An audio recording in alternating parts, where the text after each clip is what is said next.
ব্যৱস্থা আছে।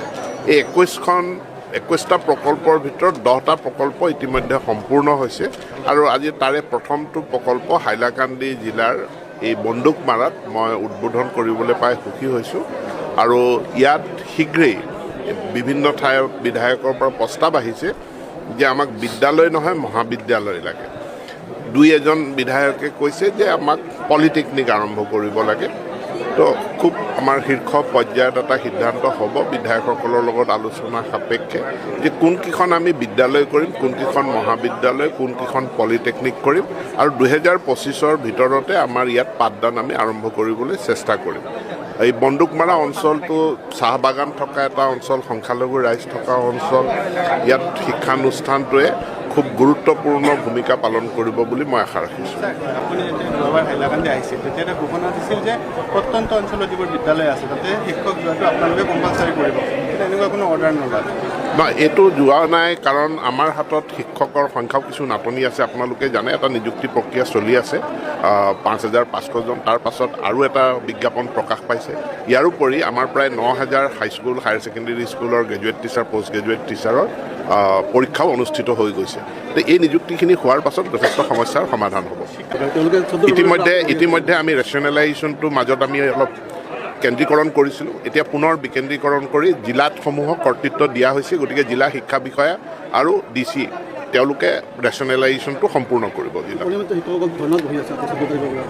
কোন অনিয়মিত শিক্ষকৰ কথা কৈছে মই ধৰিব পৰা নাই।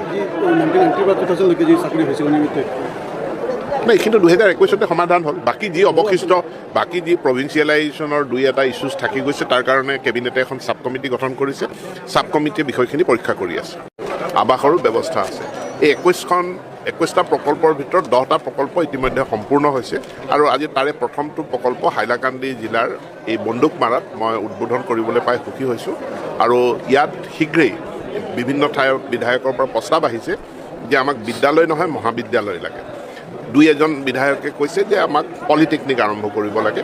তো খুব আমাৰ শীৰ্ষ পৰ্যায়ত এটা সিদ্ধান্ত হ'ব বিধায়কসকলৰ লগত আলোচনা সাপেক্ষে যে কোনকেইখন আমি বিদ্যালয় কৰিম, কোনকেইখন মহাবিদ্যালয়, কোনকেইখন পলিটেকনিক কৰিম আৰু 2025ৰ ভিতৰতে আমাৰ ইয়াত পাঠদান আমি আৰম্ভ কৰিবলৈ চেষ্টা কৰিম। এই বন্দুকমাৰা অঞ্চলটো চাহ বাগান থকা এটা অঞ্চল, সংখ্যালঘু ৰাইজ থকা অঞ্চল। ইয়াত শিক্ষানুষ্ঠানটোৱে খুব গুৰুত্বপূৰ্ণ ভূমিকা পালন কৰিব বুলি মই আশা ৰাখিছোঁ। আপুনি যোৱাবাৰ হাইলাকান্দি আহিছিল, তেতিয়া এটা ঘোষণা দিছিল যে প্ৰত্যন্ত অঞ্চলত যিবোৰ বিদ্যালয় আছে তাতে শিক্ষক যোৱাটো আপোনালোকে কম্পালচাৰী কৰিব, কিন্তু এনেকুৱা কোনো অৰ্ডাৰ নোলালে। নহয়, এইটো যোৱা নাই, কাৰণ আমাৰ হাতত শিক্ষকৰ সংখ্যাও কিছু নাটনি আছে। আপোনালোকে জানে এটা নিযুক্তি প্ৰক্ৰিয়া চলি আছে 5,500জন। তাৰ পাছত আৰু এটা বিজ্ঞাপন প্ৰকাশ পাইছে। ইয়াৰোপৰি আমাৰ প্ৰায় 9,000 হাইস্কুল, হায়াৰ ছেকেণ্ডেৰী স্কুলৰ গ্ৰেজুৱেট টিচাৰ, পষ্ট গ্ৰেজুৱেট টিচাৰৰ পৰীক্ষাও অনুষ্ঠিত হৈ গৈছে। এই নিযুক্তিখিনি হোৱাৰ পাছত যথেষ্ট সমস্যাৰ সমাধান হ'ব। ইতিমধ্যে আমি ৰেচনেলাইজেশ্যনটোৰ মাজত আমি অলপ কেন্দ্ৰীকৰণ কৰিছিলোঁ। এতিয়া পুনৰ বিকেন্দ্ৰীকৰণ কৰি জিলাসমূহক কৰ্তৃত্ব দিয়া হৈছে। গতিকে জিলা শিক্ষা বিষয়া আৰু DC তেওঁলোকে ৰেচনেলাইজেশ্যনটো সম্পূৰ্ণ কৰিব। কোন অনিয়মিত শিক্ষকৰ কথা কৈছে মই ধৰিব পৰা নাই। নাই, কিন্তু 2021তে সমাধান হ'ল। বাকী যি অৱশিষ্ট, বাকী যি প্ৰভিঞ্চিয়েলাইজেশ্যনৰ 2-এটা ইছ্যুজ থাকি গৈছে, তাৰ কাৰণে কেবিনেটে এখন ছাব কমিটি গঠন কৰিছে। ছাব কমিটিয়ে বিষয়খিনি পৰীক্ষা কৰি আছে।